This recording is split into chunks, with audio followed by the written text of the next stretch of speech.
Corollary: let G be a finite group and element A belong to the group G, then the numbers of elements in the conjugacy class of A divide the order of the group G. Proof: since the normalizer of an element A in a group G is a subgroup of the group G, by a Legendre theorem, the order in index of a subgroup divide the order of the group.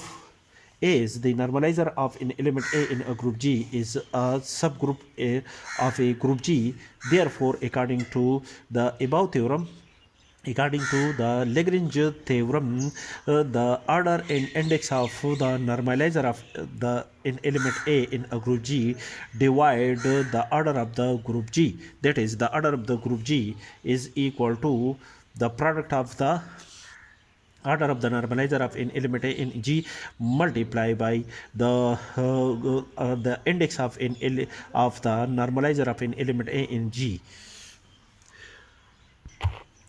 However, the index of the normalizer of A in G is equal to the numbers of elements in the conjugacy class CA, which divide the order of the group G. That is the index.